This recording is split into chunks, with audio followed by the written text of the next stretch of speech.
Hello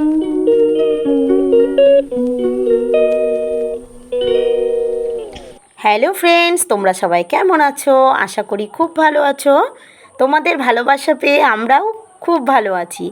সেদিন সব বোনেরা মিলে একটু ঘুরু করতে বের হয়েছিলাম। প্রথমে কোথায় যাব ঠিক ছিল না, কিন্তু গাড়িতে বসে আমরা ঠিক করলাম যে আমাদের বনগাঁর অগ্নিকন্যা পার্কে যাব, কারণ ওখানে এখনও আমরা কেউ যাইনি। সেই জন্য ঠিক করা হলো ওখানেই যাওয়া হবে। তো আমরা কিছুক্ষণ ওয়েট করলাম, কারণ টিকিট কাউন্টারে দেখতেই পাচ্ছ অনেকটা ভিড় রয়েছে। ওখানে আমার ছেলে আর বোনের ছেলে, ওরাই ছোট ছিল। ওরা দেখো বাইরে থেকেই পার্কটাকে এতটা এনজয় করছে, মানে ভিতরে গিয়ে না জানি কী আনন্দই করবে। শুধু ওরা বললে ভুল হবে, কারণ প্রতিটা বাচ্চাই পার্ক বলতে ওদের একটা খুব মজার জায়গা। দেখো ওখানে কিভাবে দৌড়াদৌড়ি করছে। শেষ পর্যন্ত আমাদের টিকিট কাটা হয়ে গেল।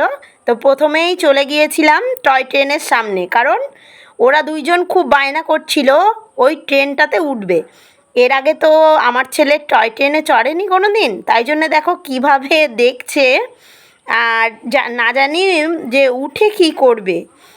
শেষ পর্যন্ত আমরা টয় ট্রেনে ওঠার টিকিট কেটে নিলাম, তারপরে ওদেরকে তুলে দিলাম টয় ট্রেনে। তো আমার বোনের ছেলে তো দেখো দাঁড়িয়ে দাঁড়িয়ে ঘোড়াটাকে এনজয় করছে, আর আমার ছেলে চুপচাপ বসেছিল। ও ভাবছে যে আমি যদি পড়ে যাই। তো চুপচাপই বসেছিল ওখানে। তো ওদের সাথে অনেক বাচ্চারাই ছিল, বাচ্চাদের একজন মাও ছিলেন, তিনিও চড়ছিলেন, যেহেতু তার বাচ্চাটা একটু ছোট। তো ওদের টয় ট্রেনে চড়ার সময় পর্যন্ত আমাদের তো ওখানে একটু দাঁড়িয়ে থাকতে হয়েছিল, যেহেতু ওরা বাচ্চা।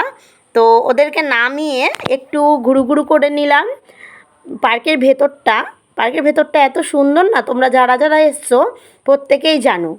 তো সেখানে একটা হ্যান্ড চেয়ার আছে, তো ওইটা দেখে আমার ছেলে তো এর আগে দেখেনি, তো ওইটা দেখে বলছে, মা এই বড় হাতটা কার?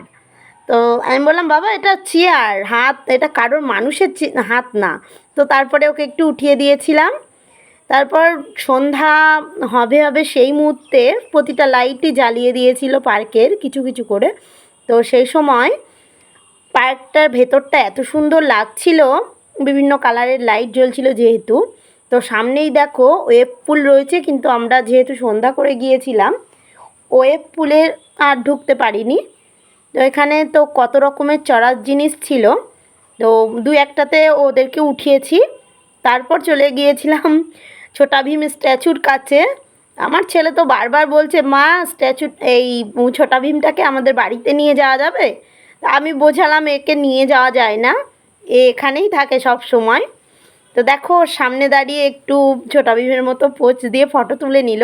তারপর তুলে দিয়েছিলাম ওকে বার্ড সার্কেলে। তো ওখানে উঠতে প্রথমে একটু ভয় পাচ্ছিল, কিন্তু তারপরে আমি বললাম, শোনা বস, তোর মতো অনেক বন্ধুরা দেখবি উঠবে। তো ওর মতো অনেক বাচ্চারা ওঠার পর ওর আর মানে ভয়টা হচ্ছিল না। লাস্টে সব বন্ধুদের সঙ্গে অনেক বন্ধুত্ব পাতিয়ে নিয়েছিল, ওখান থেকে লাস্টে নামতেই যাচ্ছিল না। তারপর আমরা পার্কে একটু ঘোরাঘুরি করে এনজয় করে বেরিয়ে পড়লাম, কারণ তখন 7:30-8টা বেজে গেছে, আবার বাড়িতে ফিরতে হবে। তো তো তারপর আমরা গাড়িতে উঠে পড়লাম। প্লিজ তোমাদের ভিডিওটা কেমন লাগলো অবশ্যই কমেন্ট করে জানিও, আর ভিডিওটা ভালো লাগলে অবশ্যই চ্যানেলটা সাবস্ক্রাইব করে দিও।